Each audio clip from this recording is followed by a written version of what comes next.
A very big welcome back to this second session on the Bible study that we are taking on the book of Ezra. This second session is going to cover the chapter 3 till 6, half of the chapter 6, as I explained on the text previously. So this session is going. I've entitled this session "The Work." So we've seen that on the last session we left it that Zerubbabel and the people of God, the Israelites, arrived finally in Jerusalem. After they had that impact of seeing again Jerusalem, of seeing it for the first time, they obviously had to settle in their new homes. They had to, make familiarize with the people that were. The people who were there, the neighborhood, the new houses, anyway, the new environment.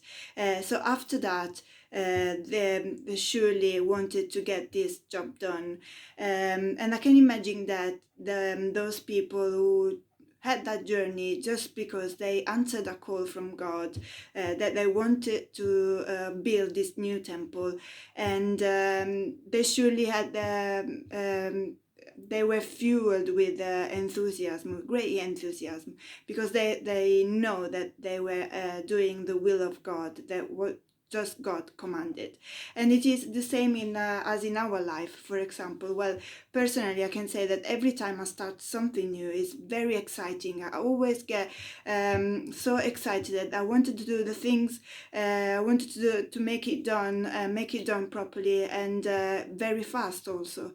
And it's always like that, even if it's a course, a training, a new skill that I have to learn at work, or even on the things of God. It's always like that. It starts with great enthusiasm, but then somehow, sadly, it becomes something that take part of a routine, and somehow it is not excited anymore, and then it started to be something that I used to know, I used to do. Well, this is not actually something that I really like, but we will see in Ezra 3, chapter 3, verse 2, that says, Then Joshua, son of Jozadak, and his fellow priest, and Zerubbabel, son of Shealtiel, and his associate began to build the altar of the God of Israel. And verse 6, on the first day of the 7th month, they began to offer burnt offerings to the Lord, though the foundation of the Lord's temple had not yet been laid. So if you are an engineer or an architect, or if you have like any kinds of skills that related to the building sector, you will surely think that they were doing a huge mistake. I mean, they had to build the temple, but they started from the altar of God. It's like when you want to build a brand new house, and you start by building the dining table. I mean, this is absolutely something that is completely wrong. I mean, everybody knows that this. But here Zerubbabel and his companions, they didn't do this because they were making a mistake, but actually they did it on purpose. Their purpose was to put God first. And obviously, they could do that by only using the altar of God, because we remember in the Exodus, the law of Moses, the temple of God was the thing that need to be carried everywhere they went, in order for the glory of God being there, be present in there. And obviously, after that long time being without temple, what they wanted to do, the first thing they wanted to do, it was praising God. And by doing that, they needed an altar. So they started this brand new project, by building the altar. And it is the same like with we can compare this and use it as a great example, because what they are teaching us is that God is the center it has to be the center of our life, has to be the center of every project. Anything that is going to be new or not yet, or anything that is going to be is going to start, everything that is going to start in your life has to be centered in around, God has to be centered on every project, on anything, even bad things. Has to be God has to be in the center of that. So they were giving God all the glory, but we know that when a blessing is on us, a blessing is on our project, on our lives, our family, we know that the blessing always brings light. And light, what he does, the light illuminates everything that before was in darkness. This is very much the presence of God. What before was in darkness, now the light, it simply points and is visible by everybody. And this is the reality and the truth of the blessing of God. So we see in Ezra 3, chapter 3, verse 9, in the second month of the second year after the arrival at the house of God in Jerusalem, Zerubbabel and the rest of the people began to work. So they built the temple, and they started with the project that they had to do. It's actually, it took actually quite a lot time, if I'm not wrong, 2 years. So they had to settle. They built the altar, so that they were quite good in organizing things. Anyway, they had the altar, so they could do things like quite slowly. I mean, they felt very comfortable. They enjoyed.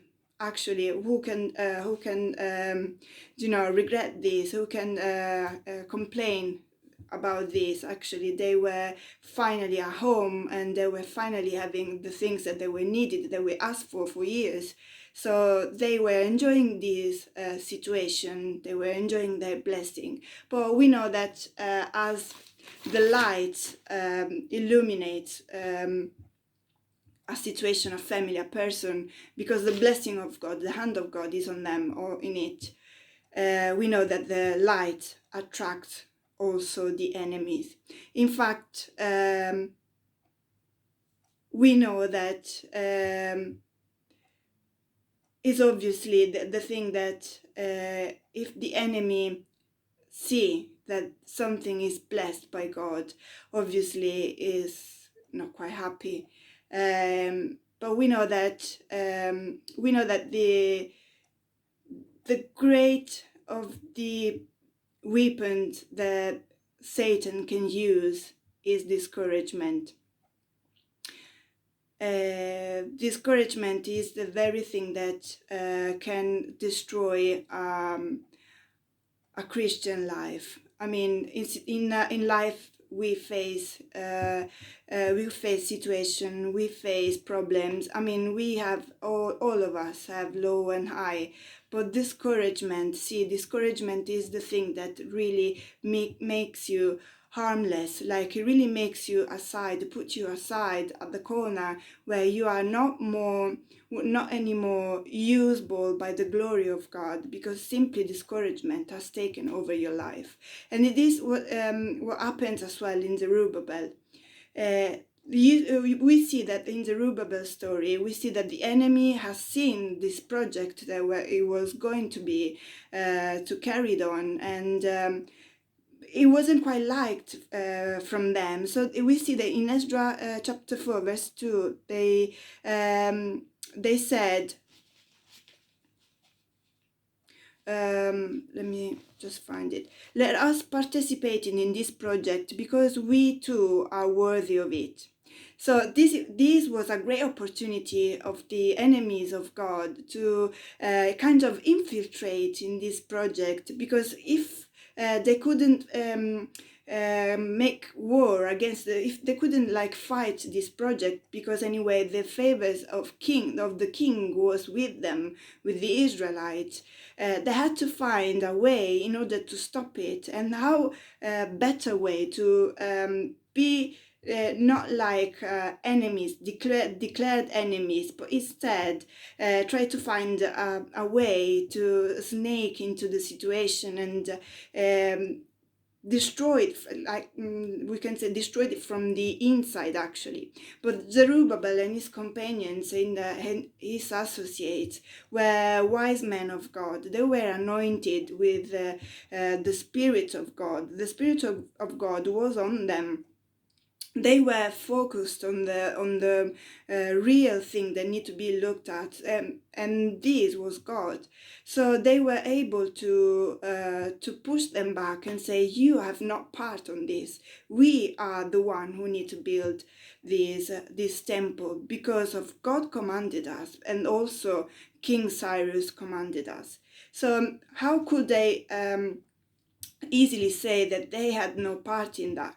They were not only focused on the things that God has told them to do, but also this was thanks to a relationship that they had with God.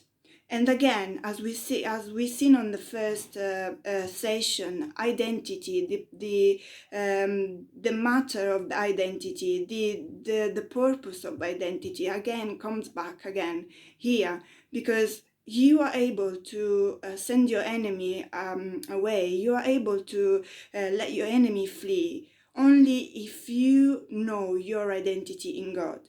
Only by having your identity in God very well known in your mind, very well cleared in your mind, you then are able to use the authority that God is giving you.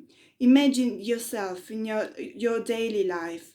If you don't know that you are married of, you are son of, daughter of, brother of, sister of, how can you protect? How can you value something that is around you, is already in there? But if you not value, if you not feel part, and if you not have your identity in this, how can you use the authority that God is giving you? But remember this, as is mentioned in Luke chapter 4, verse 13, when Jesus was tempted in the desert after being baptized. Well, it was actually right after God was proclaimed before everybody there, because it was a crowded place. After he gave his son the identity, he proclaimed himself Father of Jesus. Jesus is my begotten Son. Jesus is my beloved Son. Listen to him. He gave Jesus the authority. He gave Jesus the identity. It was clear to everybody. So when Jesus had to go to the desert to be tempted, look what he says. When the devil had finished all this tempting, he left him until an opportune time. So don't think if you win the battle that is a war. You have to remember that the devil will always unceasingly try to make you fail. Even though you win the battle today, probably you will lose the battle tomorrow. But you have to remember that the Spirit of God is always there, reminding you that you are God's son. So therefore, Zerubbabel was able to resist by the enemy the first time, but the enemy had to come back, even doubling the portion, and now it was even stronger, the opposition. In fact, we see that now Cyrus wasn't reign anymore. There was another king called Xerxes, and then Artaxerxes, and 16 years passed by. So 16 years is a lot of time, and we don't have to be surprised if this long time had to pass. How many things we have lost in our life, how many opportunity, and how many things we had left behind simply because our focus and our understanding wasn't in the right place. But here, the mercy of God has always shown at the very end. And I can imagine them. Anyway, they were still lived in the same city. It could need simply a walk into the center to simply view and see that temple that wasn't built, to let them felt like that failure, that pity, and that sorrow to be actually a failure, to the understanding of the understanding of known for well that the the task that God had given you, you wasn't able to accomplish. So it's like a failure, visible failure in front of you, which reminded you every day that actually you failed and you are not good. And this is what the things that these are the things that the enemy use against you, that you are no good, you are no worthy, you are too far from the grace of God. But hey, by from us and the grace of God, there is only one huge big sign, and it is the cross. So you cannot be accused for something you've been forgiven in the past. And you cannot be that far from the will of God and that far from the grace of God if you permit yourself, if you allow yourself to simply kneel down to the cross, before the cross, and there the mercy of God will show again. And it is the same in the Zerubbabel story. God's word, God has the right to always say the final word, and it was the same again. So even though if people are deciding for you, if people are calling you in a certain way, or even if it's you that you call yourself in a certain way, I have to remind you that God has the final word. And we see again the mercy of God in the book of Haggai, chapter 2, verse 13. And the favor of God showed up again. And the Lord said, "Be strong, declared the Lord, and work, for I am with you, declares the Lord Almighty. This is what I covenanted with you when you came out of Egypt, and my spirit remains among you. So do not fear." So this must have been like a fresh air in the lungs. The great potter was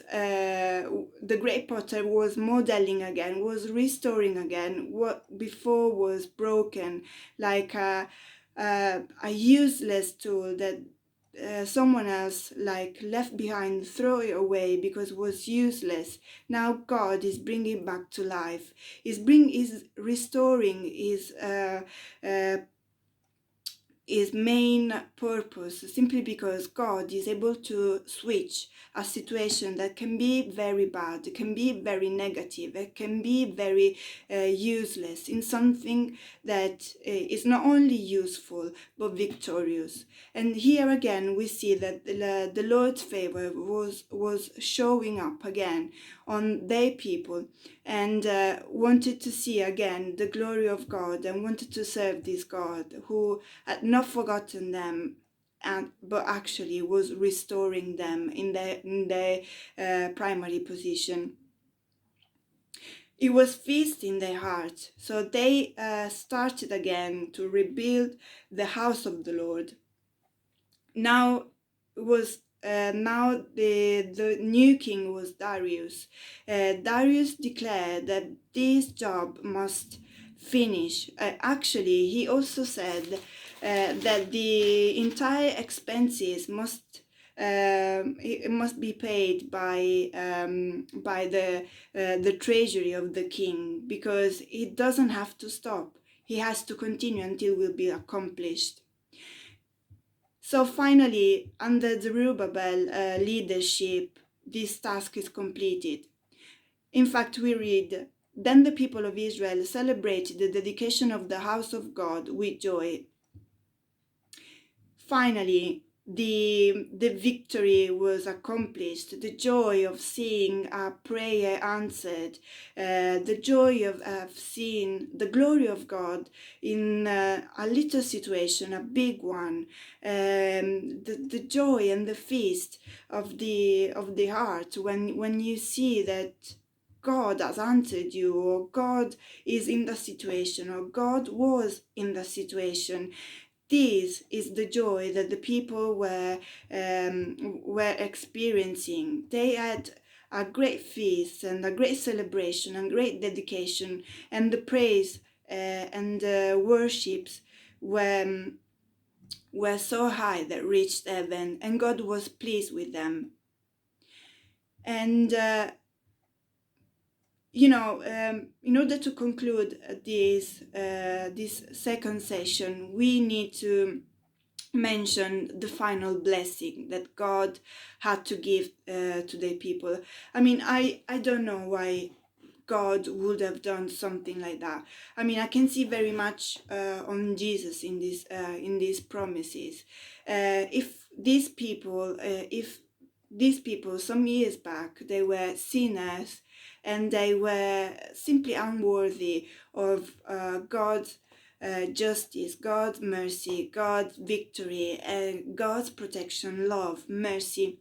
Now they were precious sons and daughters. Now God want to put them on a top of a mountainside and let them show, let the world see with proud and with great love, and see that these people are my people. And he wanted again to restore that thing that was lost before. He wanted to crown them with the glory that only it only belongs to God. This is the thing that God wanted to do, and I can see Jesus in that, because it's the same thing that happens into our life when we meet Jesus. When we do accept Jesus' lordship, it is the same for us. What we were before is now no more, and we have a brand new life, a new beginning, a new fresh start. And what a fresh start. So we see again in Haggai chapter 2, verse 6 and 7, "In a little while I will once more shake the heavens and the earth, and the sea and the dry land. I will shake all nations, and what is decided but all nations will come, and I will fill this house with glory." Now, if you think at this word, you know that everything you face, everything you start, everything you do, and every single commitment you put on your own stuff, on everything that is related to you in a job way, like in a job side or family side, or even in a personal thing, friendship, everything, no matter how much the effort and commitment you put, but if it's not God who fills the temple, it will all perish.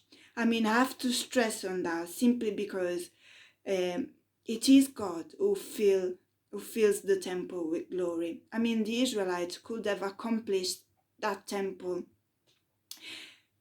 without allowing that 16 years to be passed away. I mean, they could do that. They could even have done that in 2 years, 3 years, 2 months. They could even have accomplished that task that God had given them. But if it's not God who fills the temple, it was a useless project. It was a man project, simply to boast the prosperity, the richness of a nation, and that's it. But it has to be God who fills the temple. Now, this is, I believe, the great teaching that we can get from this story, or at least this part of the story.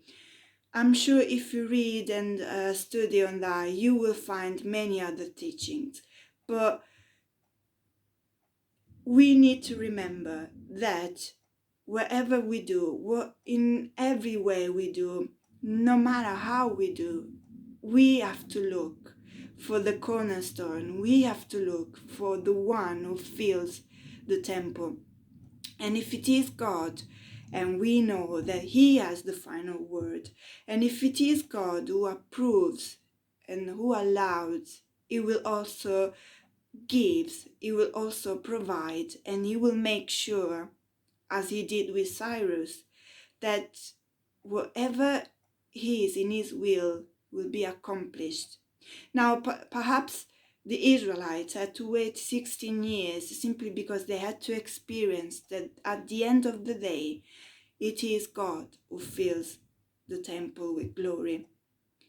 Probably they had to wait this time simply because they had to learn this simple lesson, and probably is for us as well. But he keeps going and say, "On that day, declares the Lord Almighty, I will take you, my servant Zerubbabel, and I will make you like my signet ring, for I have chosen you, declares the Lord."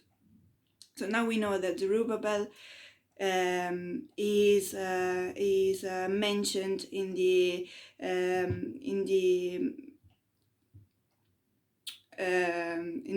lineage of Jesus' ancient people. I mean, Jesus is coming from the house of David, which Zerubbabel is part of, and perhaps Zerubbabel didn't know about that, obviously. But what I can clearly say is that the blessing of God are never for one single person in one single period and one single moment and one single year.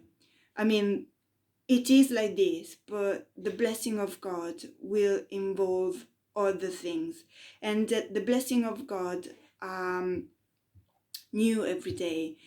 What does it mean? That it means that the blessing of God, although declares on your life, on your house, on yourself personally, or for your situation, or for your entire life, the blessing of God will always involve the people that are around you, the situation that are around you.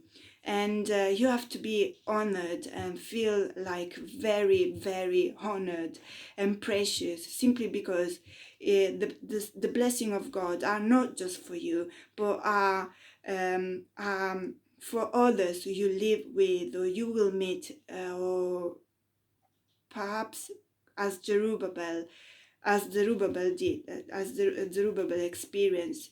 He was honored by being part of Jesus' ancient roots. So I want to remind you again on what we read, what we heard today, that first of all, when God calls, obviously we experience blessings, and the blessings are never coming on their own. Discouragement and plot by the enemies and